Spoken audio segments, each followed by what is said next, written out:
Hi everyone. Today I'm thrilled to welcome Jenny Martin to the podcast. Jenny and I crossed paths in the Workshop and Master program 2 years ago. And I really love following her inspiring journey on LinkedIn. She has always good tips and positive vibes that I really like. She's known as the collaboration coach. Jenny is all about helping teams connect, collaborate, and unlock their fullest potential. She's a dedicated facilitator in product development and innovation, bringing teams together through immersive methods like Lego Serious Play and StrongSuits. We will talk about it today. Welcome, Jenny. How are you? Hi, I'm really good and really delighted to be here. So thanks for having me.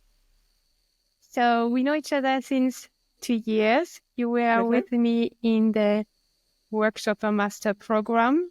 And hmm it is so nice to be in such community, right? Because you meet a lot of people, right? Yeah.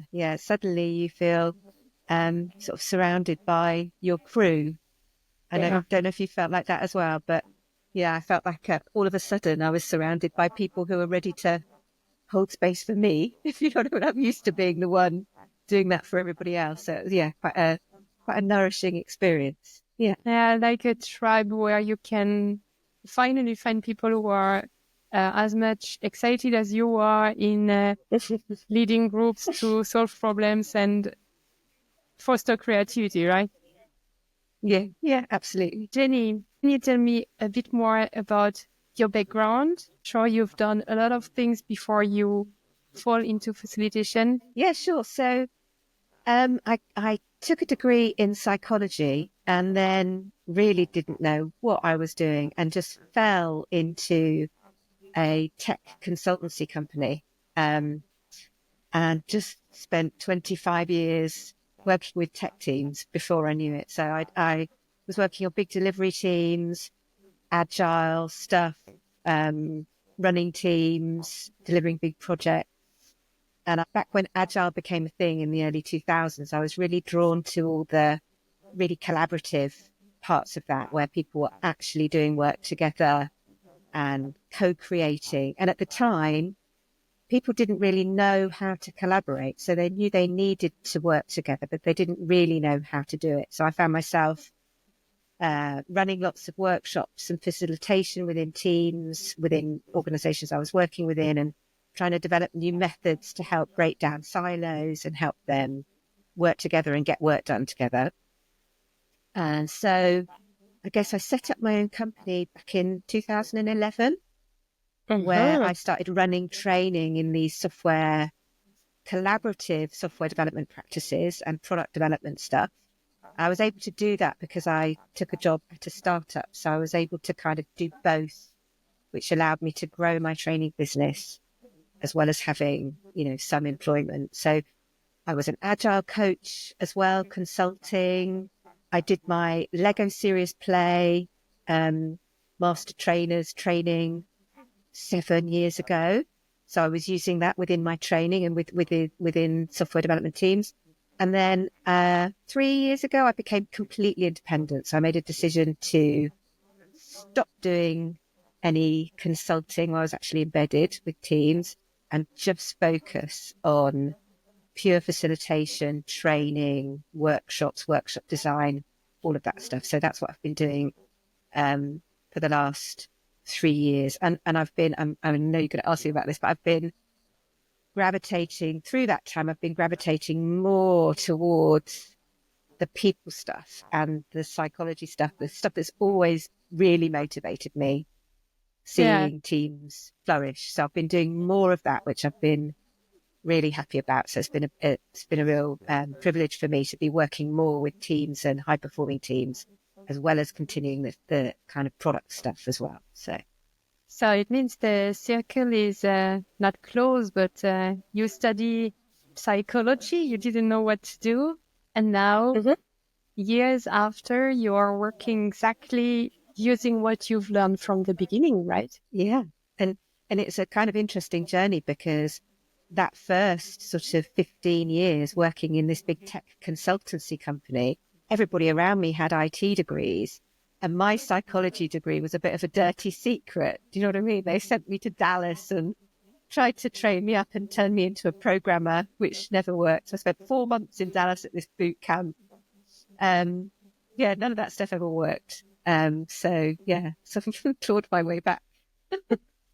By the way, I really love the heart that is behind you. For the listeners who don't see it, you can go on YouTube and see the videos. But she has a big heart behind her, changing colors. I'm very jealous about this. Yeah, I love it. I saw, I was sucked in by an advert. And I thought, oh, I can make a heart shape with that. I can make a heart shape with that. So yeah, changes any color you want. So I saw that you recently grade in the psychology of kindness and well-being at work. Can you tell me more about this? Yeah. So as I mentioned, I've been doing more work with teams over the last few years, particularly around working with them to help them understand each other and develop their strengths and understand each other's strengths and harness those. And always I felt like I've always believed that happy teams perform well, and that motivation comes from these intrinsic things about feeling appreciated and this mutual trust and respect.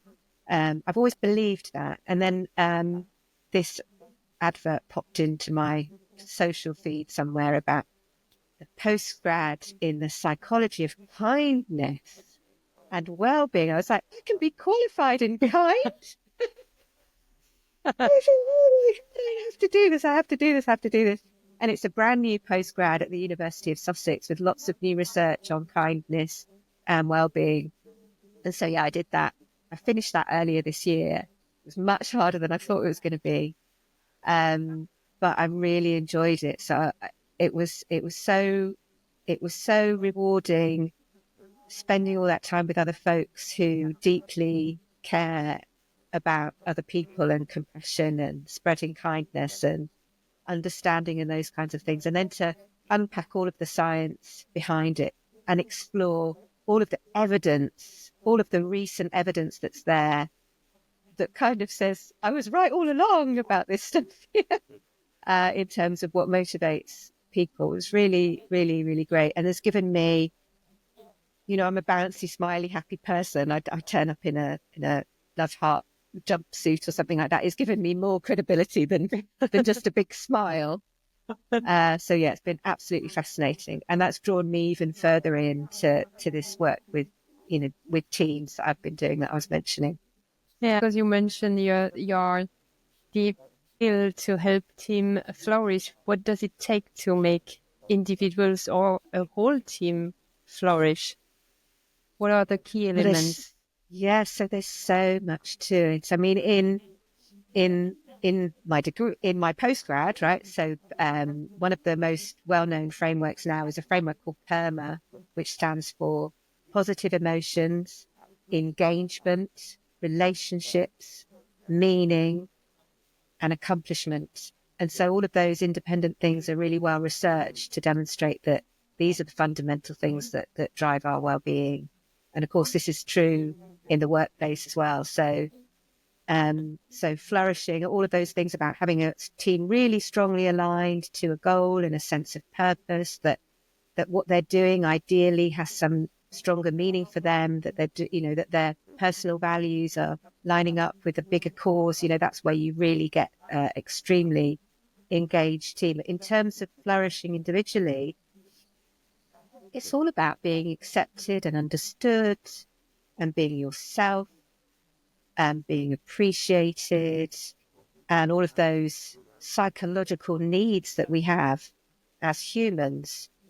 So, we often talk about the practical needs of our workplaces, but our psychological needs come from these things of autonomy and, being able to engage successfully with our environment and be able to master new skills and develop and play to our strengths.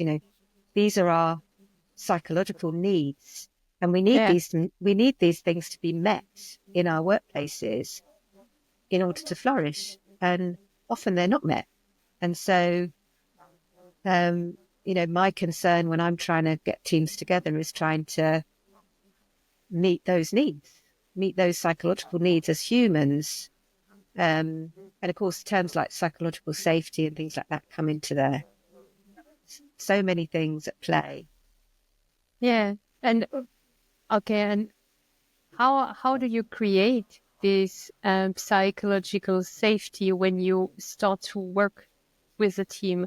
I don't know what are the topics you are called for or you are hired for, but I guess maybe when there are difficulty of communication in a team or a new team that need to be bound a little bit with each other, how do you create, you, the facilitator, the external facilitator, this psychology, safety space in your workshops?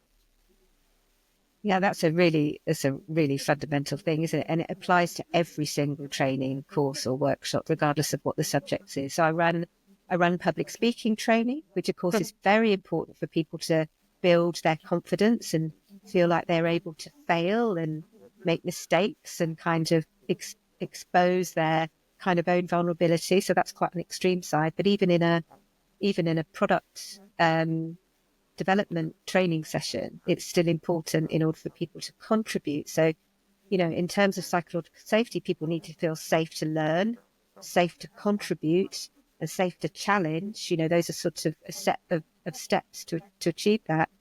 And it's not something that you can just declare. You can't just declare an environment as safe. Mm-hmm. And even if you feel like you've created an environment that's safe, you can't even declare a safe space. Yeah. You have to, because it might not be safe for everybody. I was doing some EDI training, equity, diversity and inclusion training yesterday. People talking about their experiences and their lived experiences in terms of discrimination. And that's like a real extreme of creating that space. It has to be built really, really gently with participation. So I try and do it very gently. I smile a lot. I listen a lot. I make sure I remember everybody's names. I work hard to pronounce people's names properly, or ask them to tell me how to phonetically pronounce them so that I don't forget.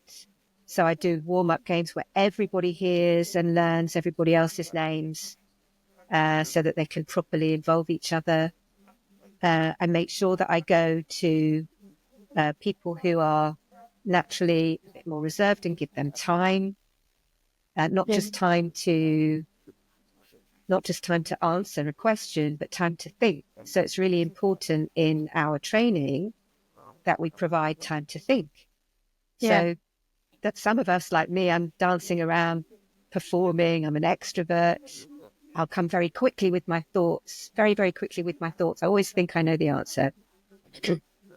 More deliberative people, more introverted people often have the best stuff to say, right? Because they've thought it through. They want it to be more evidenced and, more measured. And so it's really important that you build in time to think. I think the other thing which, so I think you probably follow as well, Jan Keck, Yeah. who talks Of about ice course. melters. Yeah, Yeah. ice melters. So try not to break the ice too fast, try and slowly melt it. And often that's a really simple, like just having people talk in pairs about something which is relative to what they're about to do, that's related. Have them talk in pairs.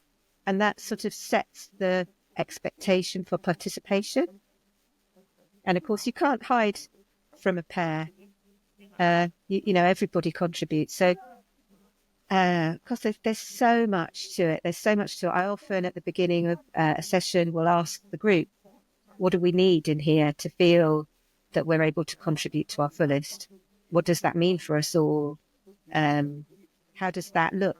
What do we notice when we're feeling able to be our best? And how are we going to show up today and, take responsibility for this thing that we're setting in here today? How do we hold each other accountable? So I guess it can be, this is a long answer. I guess if it's really, really tricky and you've got some conflict, you'd work even harder to set those rules and say, okay, so how do we challenge each other respectfully? What language do we use? How do we, those of us that talk for 80% of the time, how do we deliberately give the other space? How do we call each other out if we're taking too much of the space? You know, what gentle way can we nurture each other into a space that we're all comfortable in? And so, yeah, there's so many layers to it. So Yeah, many. I could talk all day on that one question, I guess. me too. I think one thing that I like to do is to get the expectations or wish of the participants even before the session when you don't know the team, so that they get, even if it's only 15 minutes, but you'll get to talk with them and give a few information in advance what it will be about, and so that they can Yes, yeah. prepare.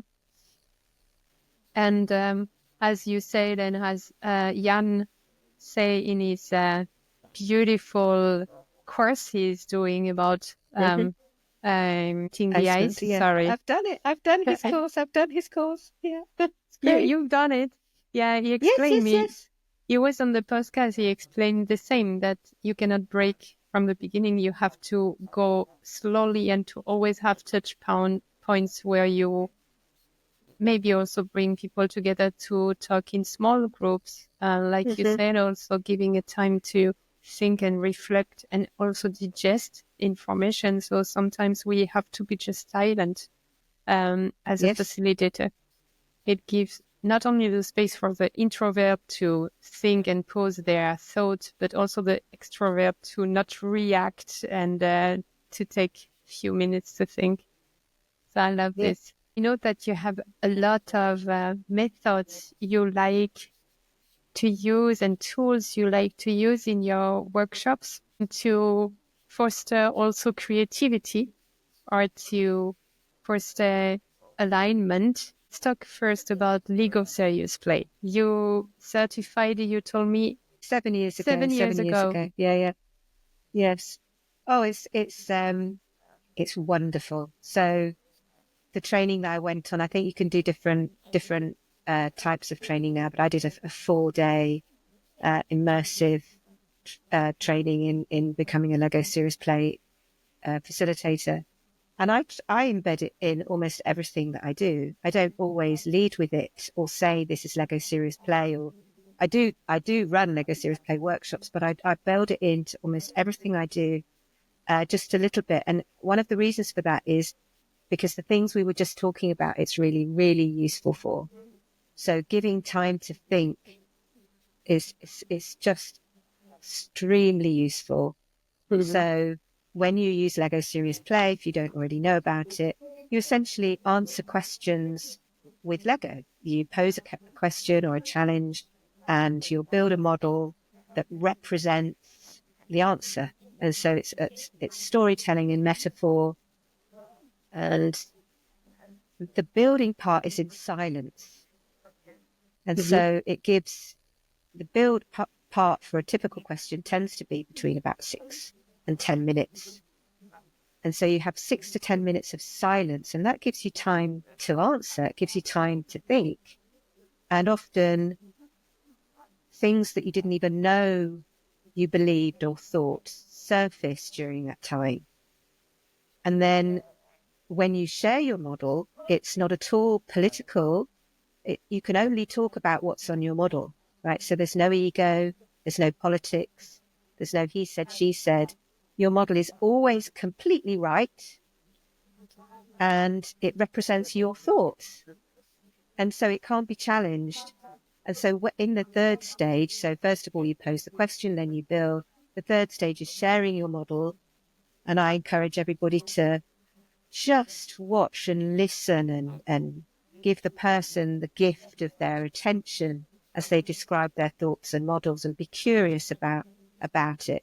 And that gives the person this time to tell their story and their narrative without being interrupted and without being challenged, and with it being completely right. And so it levels the it levels the playing field. There's no hierarchy. There's no dominance. It's everybody contributes equally, and it's a really thoughtful process. And then, of course, if you know about Lego Series Play, the extensions of that, those thoughts get combined into shared models where everybody's concepts are wholly represented in this answer, which is amazing. But I'll work it into training by, often at the beginning and at the end, or while we're reflecting. So build a model representing one thing you've taken away from today. So it's so simple, but it's just an opportunity for people to just digest the thing that they've just heard or what they've just explored, and think about what it means to them, and then share. And so that's such a simple thing, but it brings in, of course, I love the playfulness.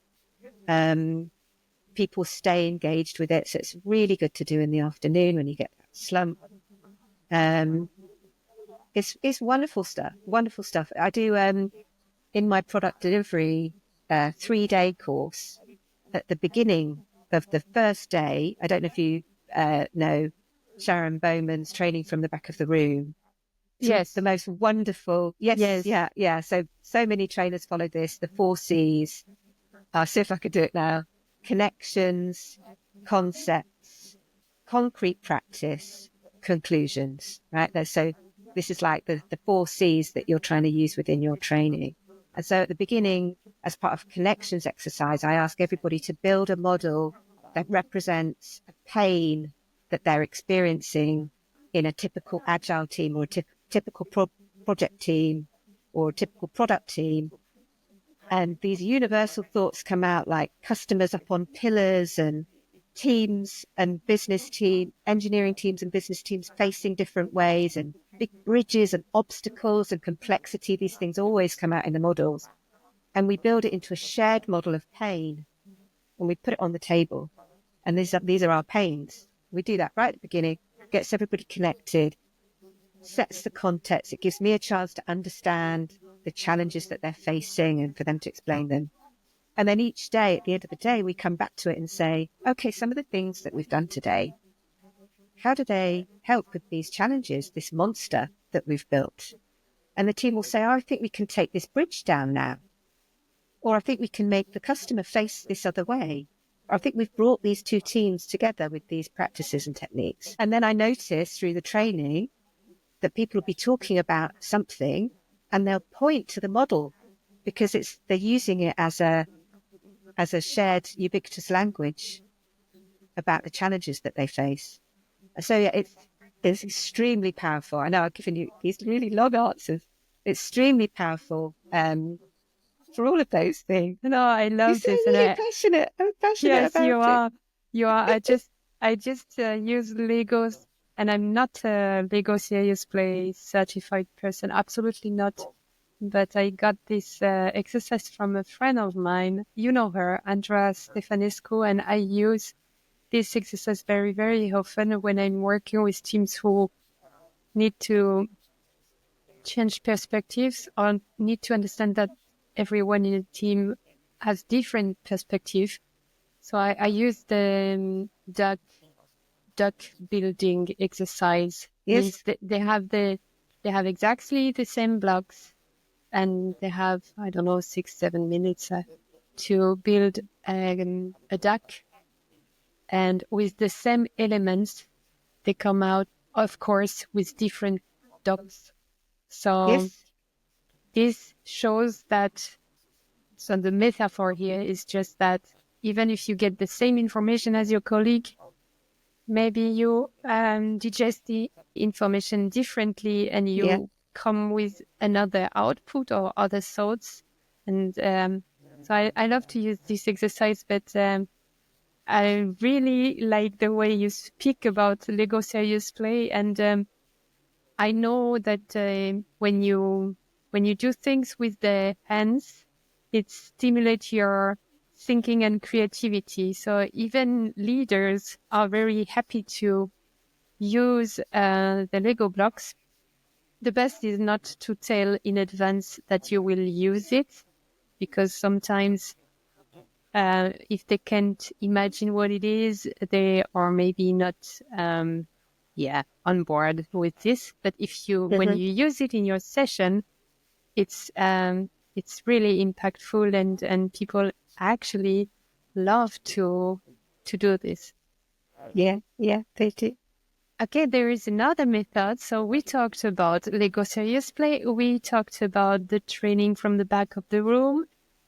You are also using StrongSuits, and I would love to hear what it is and how you can use it in your workshops. Yes, sure. So StrongSuits is a tool for team development and teamwork, basically. But it's StrongSuits. What that means is, in English we talk about a strong suit being a strength that we have, and so StrongSuits is a tool for exploring strengths Mhm. individually and in teams. So I've been a fan of this kind of thing for quite some years. There's lots and lots of different strength-based tools that have been around for a long time. This is a big chunk of positive psychology, which was a big chunk of my post-grad that I did. So very briefly, what's positive psychology? So um, positive psychology is taking people who are doing okay and thinking about all the things that help them flourish. So before positive psychology was a thing, psychology was mostly about fixing people. It was about, psychosis and personality disorders and anxiety and, all of those things that you might need fixing. Positive psychology, talked about by Martin Seligman in 1990, is about all the things that help people flourish. And he was responsible for that PERMA framework that I talked about at the beginning. So there's loads of tools that explore strengths. There's popular ones would be Clifton Strengths Finder, where you do an assessment to find out your top 5 strengths. There's Strength Scope, there's DISC, which is based on communication styles. There's lots and lots of them. And I've always thought they were really useful because we are way, way more effective when we're playing to our strengths. And also, not just that, but our propensity for growth and being awesome is in the direction of what we're already good at. And we spend all this time trying to fix ourselves. I'm gesturing behind me because this is my weakness right behind me. We spend all this time trying to fix ourselves. Whereas if we were better at finding what we're already good at, we'd be happier and more productive. And I believe that we don't need well-rounded humans. We need well-rounded teams. Mhm. And there's a beautiful individuality that appeals to me about all these wonderful, beautiful variations of the human brain, all being perfectly formed to perform in a given set of circumstances. So we need to find out what that is for us all. So that's a big, long intro. StrongSuits, the reason I like it is because you don't need to do a big personality test. You don't need to pay to go and do a test online. So I've run workshops using the other tools before, like Gallup Strengths Finder. I've got all the materials for that. But as a facilitator, if you turn up and 2 people haven't taken the test, Yeah, you can't run it, right? yeah. You can't run it. Whereas this is based on similar stuff, but you can, as a facilitator, you can just whip them out of your bag as part of your kit and get teams playing, and without even announcing it, like with the Lego Series Play, you don't have to announce it. You can just whip the cards out. And so these cards, a bit like Gallup Clifton Strengths Finder, there's 34 strengths in there. Within these deck of cards, there's 52 because they form a deck of cards, and they're all strengths: innovation, enthusiasm, steadiness, easygoing, diplomacy, kindness, listening. They're all strengths, Mhm. and we all have them. And the games involve teams figuring out which strengths they associate most with themselves and each other. There's also layers of stuff. There's too much to go into. There's lots of other strongly researched strands of positive psychology in here around communication styles, represented by the suits, about challenging and opposing strengths, So there's loads of things you can do which help people not just understand their strengths and see themselves in that positive light, but also understand each other. The one thing I love about these is that each of these have like an overplayed. So I take a common sense. Okay, this is common sense. It's a strength. I take a pragmatic view of things based on experience. So that's a strength. If I turn the card upside down, I get the overplayed strength. So people might sometimes find me lacking in imagination when my common sense is turned up. And so that's for me just such a beautiful thing, because it frames everybody's weaknesses as too much of their beautiful thing. Yeah. No, So it's there's a a good. psychologist. It's Yeah, good. there's a psychologist called Daniel Hoffman who talks about our core qualities being gifts of the universe, and he says all of these, all of these challenging behaviours that we have are our gifts from the universe dialed up too high, and they come for free.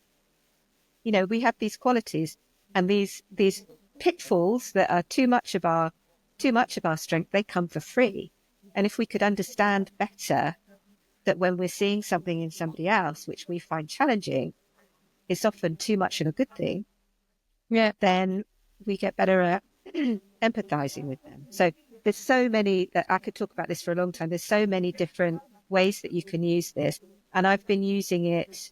There's individual games, there's team games. I've been using it as a foundation to more challenging work with teams around communication, around feedback. I do lots of work on non-violent communication. And so this works beautifully to encourage that psychological safety. It gives them a language to use to challenge each other, to have authentic conversations with each other in a kind and compassionate way. So yeah, it's wonderful stuff, and it's just been a really useful addition to my toolkit. And I've also, done all the training and everything in it, and I've been training others in it as well for the last year. I've been training others in it. So yes, fabulous stuff. So when we go to your session, Jenny, I can imagine you have no time to feel bored or because you have so much of nice things that you combine together. And I think this is the thing when you are a facilitator, you can always grow your toolkit and then have things ready where you think, oh, I can combine this with this and this with this. And I'm Yeah. sure you have a lot of fun when you design your sessions. Yeah, that's one of my favorite bits, actually. Yes. Yeah, I guess I'm really motivated by wanting folks that attend my workshops or training not only to achieve the business outcomes that's of course like fundamental to the reason why they're there, but to be engaged and to have an experience, to have Mm-hmm. a learning experience, and that requires careful design and recognition that people have a very short attention span. Yeah. But also they learn the training from the back of the room again. I read that, I don't know, about at least 10 years ago. That really changed the way I do training and put much more emphasis on participation and peer-to-peer learning, and even attendees doing their own research within a training course and presenting it back, and all those different learning styles that folks have. So as somebody with a short attention span, I feel like I'm just acutely aware of losing people after 10 Yeah. minutes unless something changes. Do you know what I Yeah. mean? Like something changes. So try not to present for more than 10 minutes at a time before bringing something else in. So yeah, that's one of the things that's motivating. If I see people like doing this, I'm like, What? let's do heads, shoulders, knees, and toes. One of my friends and a wonderful facilitator who's a play alchemist, Mm-hmm. Portia Tongue. I was just thrilled about 10 years ago to see her in a room have everybody just stand up in a conference room and do heads, shoulders, knees and toes, knees and toes. Do you have that in French? Tête. Yeah, tête, épaule. Toe, What is the genou, next? Genou and mollet. Mollet. mollet. Yeah. I think it would be funny for me to try and do in French. But yeah, just little things like that, playful things that wake people up. I always enjoy adding those things in. I love to throw candies around the room. I always have like the little pack of Haribo, the candies. And I try to relate to something that have been told in the morning, whatever, during the first warm-up activity, like what was your first job and what was the first job of Sarah, and the one who answer get candies. And it's always nice after the lunch when people are maybe a little bit like not so fit. Thank you so much, Annie. You gave so much insights about how you make your session first safe for the participants, or how you build this psychological safety throughout your workshops. You gave us so much methods to use, and it was really a pleasure to talk to you. And I think you train people for some of these methods, right? Or you do workshops on these methods, right?